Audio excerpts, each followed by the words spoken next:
everyone, I am Leo, the guitarist.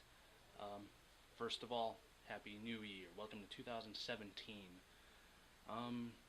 Yeah, and since it's that time of year, I figured that I'll kind of go through my gear and show you what's what. Kind of explain, like, kind of like, if you watch my first videos, you'll notice I started with like 412 and now I'm here with a 212. And I'll kind of explain why I made some changes. And going into 2017, I'm going to continue to make changes.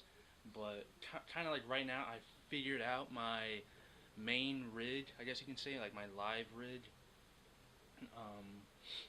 And yeah, that'll be today's video. Last 2 months I was kind of on hiatus. I traveled a bit, went to Mexico. Fucking most of December I was either eating with family or writing new music with my band. So yeah, all that has been cleared out of the way, and it's time to play shows again, time to make videos again as such. So yeah, let's hop right to it. Yeah, I'll start with my guitars and amps first, and then I'll go handheld for a minute and show you my pedals and why I've changed. Alright, so first off, guitars. I mostly use Schecters. The reason for that, honestly, it's just the hands. The hands tell me what feels great and what sound. My ears tell me what sounds great. And to me, Schecter kind of has that awesome combination of sounding great and feeling great. Now, what I mean by that is, for example, let's say Gibson. They usually sound amazing, but for me personally, the necks tend to be cumbersome and difficult to play. So that's an issue. And going like to the side of Fenders, they usually play great, but for me the sound isn't what I need, as a metal guy. So to me, Schecter kind of has that awesome combination of playability and sound quality. And it's not like I was like, oh, Schecter, I'm gonna love that brand. No, it's just a fucking happy coincidence that they produce what I'm looking for. Amps. This is basically my rig right here. I got my Laney Ironheart, got a matching 212 underneath it. I got the 60 watt head compared to the, I believe it's 120 watt head. Just because, lighter, I don't want to break my back, stuff like that. And it sounds amazing on stage. I swear to God, I always get compliments on, oh, it's the perfect rig, it's so small, but it sounds massive. And that's exactly what I was going for. Especially when I chose this amp, I wanted something different. I wanted something that will catch the eye, but also catch the ears with the quality of the sound. And yeah, to me, Laney was that. And also it was in my price range. That was another factor. I believe at the time my three amps that I was debating between was this Laney, a Randall, and I believe it was a PV, the EVH. And as we all know, that's an amazing amp, but for me personally at that time, it was way out of my price range. And so I settled with this, and I'm fucking happy as shit with it. Alright, so we're going to go handheld. I'm going to show you my pedal board and exactly what happened with the past from now. Okay, here's a quick bird's eye view of my pedal board. If you can't see any too clearly, that's okay. We're going to get down and personal real soon. Just wanted to show you that I'm currently using a pedal train. I believe this is a Pro. It's been modded to shit by the previous owner. Yeah, and just to point them out real quick, I got a Shure GLXD16 wireless unit first in my chain, followed quickly by a Custom Comp Deluxe by MXR, and then a Anologue Chorus also by MXR. Also have a Digitech Whammy. I believe this is a Generation 5, and I custom painted it with a Sharpie. And then followed by, last but not least, my Dunlop mini wah, baby wah. Pretty cute, love it. And then at the bottom corner is my oh geez, the the pedal for the amp, the channel switcher. So let's get down there and we'll explore each pedal and why I use them. Alright, first up, for the Shure, I really needed a wireless unit. I kept stepping on my cables, and It was annoying, and you know, yeah, I can't have that. I can't be spending all that money on cables just to break them. So I was looking up wireless units, and this was one of the only ones I saw that was a pedal unit, and that blew me away. Because I had tried a UHF wireless unit, and that thing broke on me. So I'm loving this, and if for any reason my band ends up traveling like in the UK, this one is also covered by their frequencies as well as American frequencies, so that's pretty good. I don't have to pay any fines for any permits or anything like that, and that's great. I mean, that's just me thinking really far ahead. Alright, Custom Comp Deluxe. These just came out apparently. These are on sale. If you go to Sweetwater, I believe they're usually like 120 or 150, something like that, and I got it for, I think it was just $70. So I was immediately enthralled by that. Some of you may know that I switched from a Dynacomp by MXR. Now, this simply, it's not because the Dynacomp was failing me in any way. No, but if you go to my last video or one of my earlier videos about the Dynacomp, you'll know that it's a bit noisy.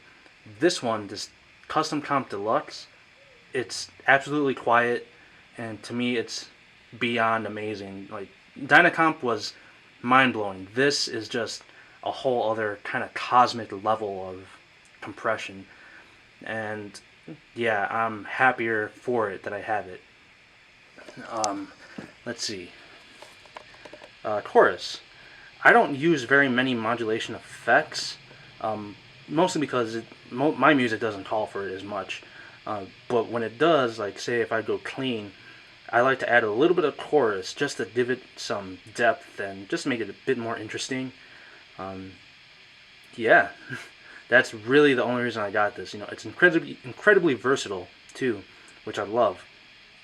And yeah, I mean it can go from sounding very chorusy to very almost like a phaser. And right now I have it set on, I believe, a David Bowie configuration. So it sounds very subtle. I have a very subtle effect here. So that's me.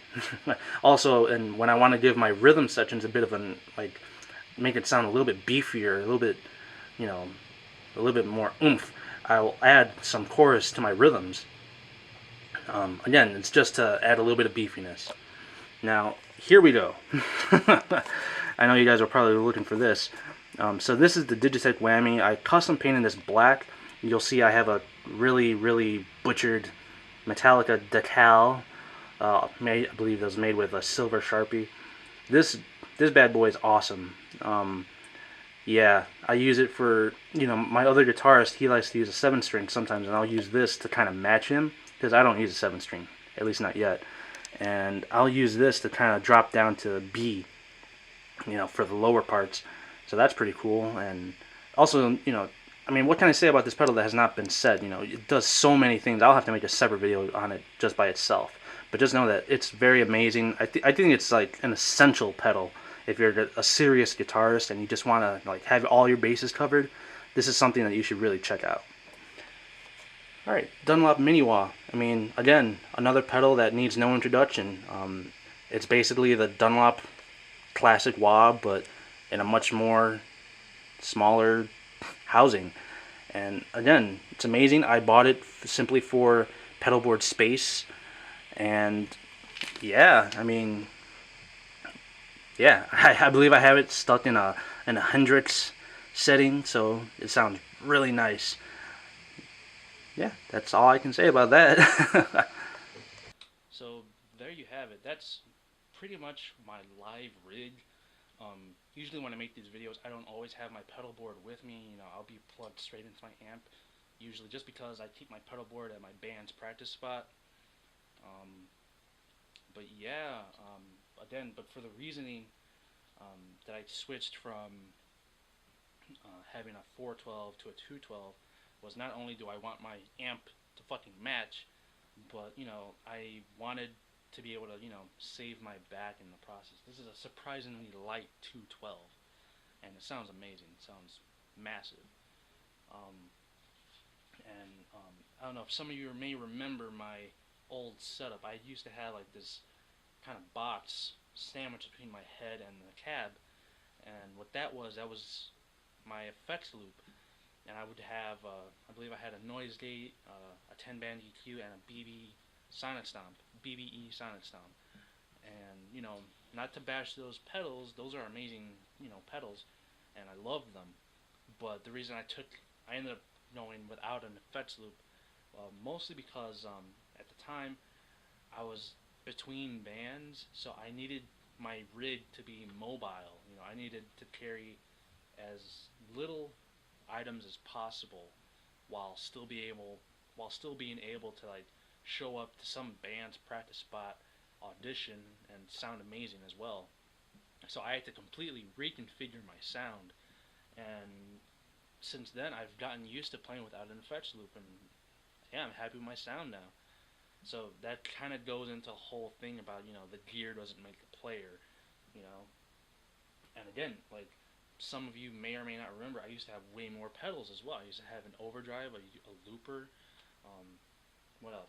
Just a few more, and yeah, I got rid of all of those just to make my pedal board lighter.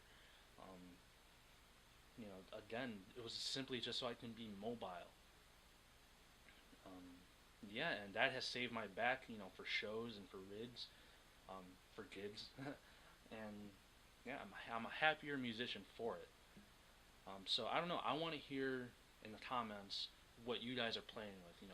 Talk about your rigs and your setups, why you have them as such, and yeah, that's pretty much what I'm gonna be doing for 2017. Just playing shows, and I don't know when the next video I'll be making, but I have a few topics in mind. I've been thinking a lot about it since my little vacation, so stay tuned for that.